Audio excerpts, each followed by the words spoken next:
What if I told you that attraction isn't just about looks, money, or having the perfect pickup line? What if it's about understanding a few key psychological triggers that can make you incredibly desirable? Today, we're diving deep into the secret psychology of what makes a woman genuinely interested, not for a fleeting moment, but in a way that truly lasts. Forget the games and tricks. This is about becoming the kind of person who naturally attracts others. Stick around, because what you're about to learn could change your entire approach to dating and relationships. So, let's start with the absolute foundation: genuine confidence. Notice, I didn't just say confidence. I said genuine confidence. What's the difference? Fake confidence is loud. It boasts. It constantly seeks validation. It's the guy who has to tell everyone in the room how successful he is.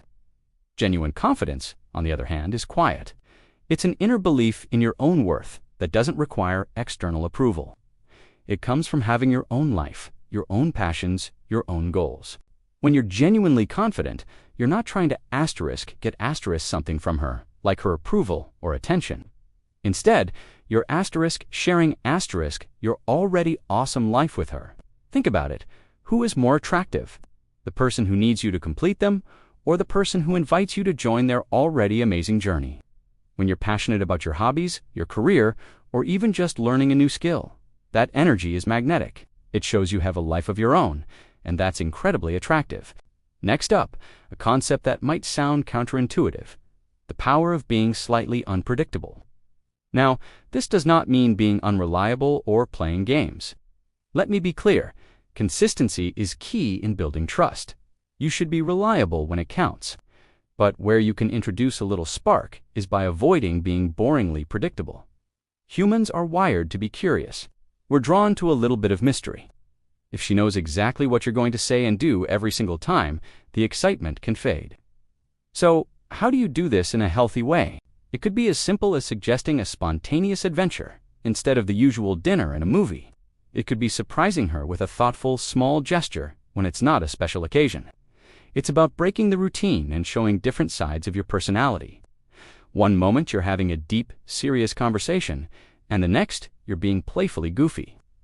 This variety keeps the interaction fresh and exciting. It makes her think, what's he going to do next? This element of surprise creates a sense of adventure, and it makes her want to be around you to see what happens. Now, let's talk about one of the most powerful and often overlooked psychological principles: emotional resonance. This is the ability to connect with her on an emotional level.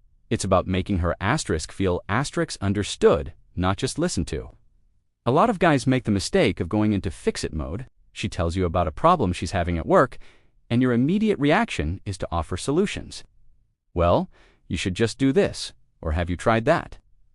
While your intentions are good, what she's often looking for is not a solution, but empathy. She wants to feel that you get it. A much more powerful response would be, "Wow, that sounds really frustrating. I'm sorry you have to deal with that." See the difference? You're not fixing her problem. You're validating her feelings. This creates a deep sense of connection and safety.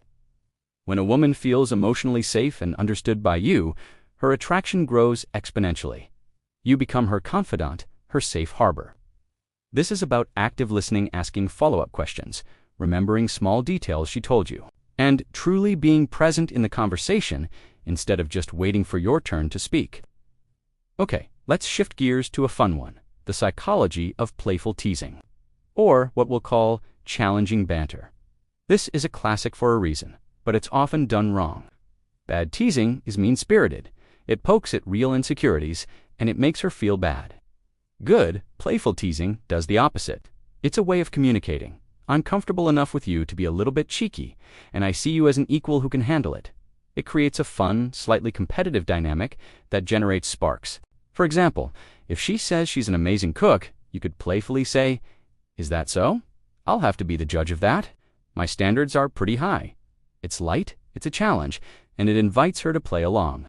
The key is to always have a smile on your face and a warm tone. It should never be about putting her down. It's about creating an us versus the world vibe, even in a tiny, playful way. This kind of banter shows that you're not easily intimidated, and that you're not putting her on a pedestal, which, believe it or not, is a massive turn-on. It signals that you see her as a real person, not an object to be one. Now, we need to discuss a huge one: demonstrating social value and leadership. This doesn't mean you need to be the president of a company or the loudest guy in the room.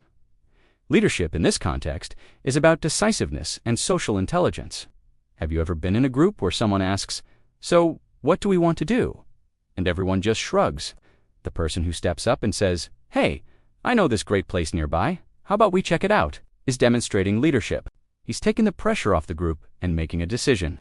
Women are often attracted to men who can lead, even in small ways. It shows you're capable and not passive. This also extends to how you interact with others. Are you polite to the waiter? Do you treat your friends with respect? Can you hold a conversation with her friends and make them feel comfortable? This is social proof.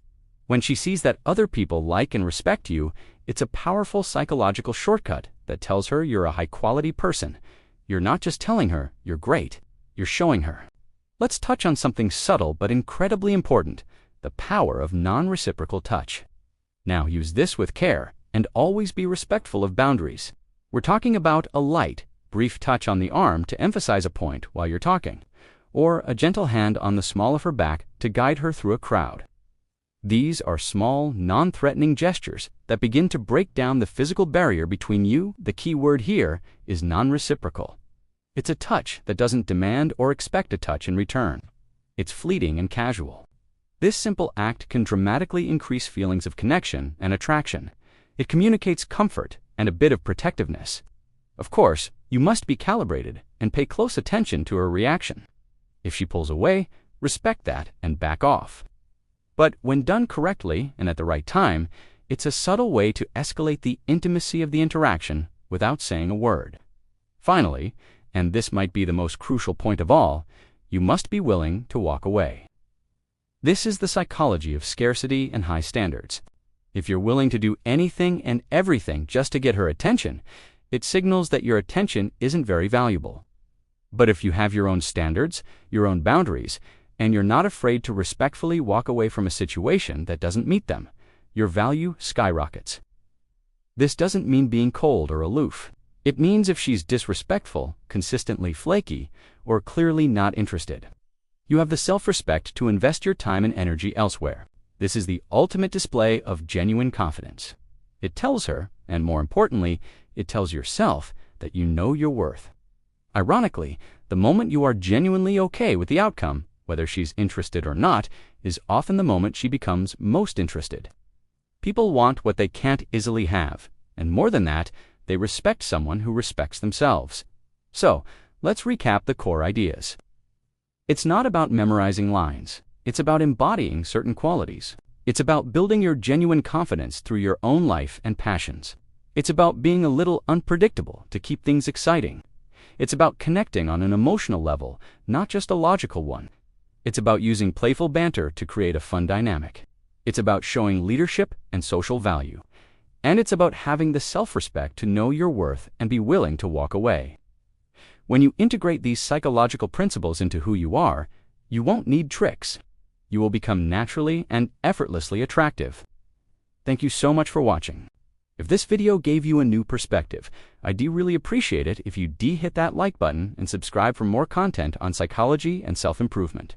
Let me know in the comments which of these points resonated with you the most. Stay confident, and I'll see you in the next one.